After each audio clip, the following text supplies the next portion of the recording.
ফুচকা ভাবছি আজকে বিকেলে ফুচকা হবে।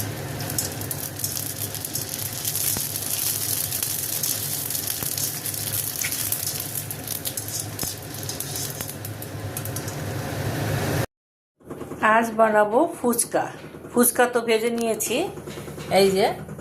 এবার ফুচকার জন্য যা যা লাগবে, এটা হচ্ছে ছোলা আর মটর আর আলু সেদ্ধ, আর এটা তেঁতুল আগে ভিজিয়ে রেখেছিলাম, সেটাকে চটকে ছেঁকে নিয়েছি, জল দিয়ে নিয়েছি। আর মশলার মধ্যে যে হচ্ছে ধনে, জিরে আর শুকনো লঙ্কা শুকনো খোলায় ভেজে এইটা গুঁড়ো করেছি, আর এটা হচ্ছে একটু শুকনো লঙ্কা গুঁড়ো করে রেখেছি।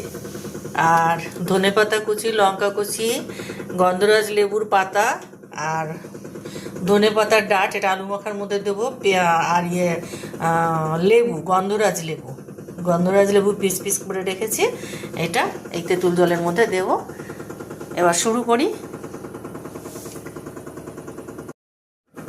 এটা তেঁতুল আর লেবু, ধনে পাতা, একটু লঙ্কার গুঁড়ো আর ভাজা মশলা একটুখানি দিয়েছি, দিয়ে এটাকে রাখলাম।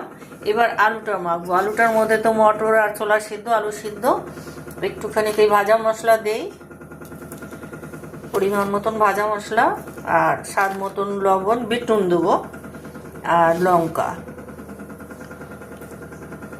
আর এটা পুরোটা দিয়ে দেবো।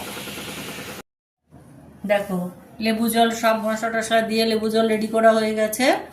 এর মধ্যে কাগজি লেবুর রস, তেঁতুল গোলা, ধনে পাতা কুচি, সব ভাজা মশলা যা যা লাগে সব দিয়েছি। আলু মাখাতেও তাই, এই তেঁতুল জলও একটু দিয়েছি, দিয়ে মেখেছি আর ফুচকা ভেজেছি। এবার খাওয়া স্টার্ট হবে।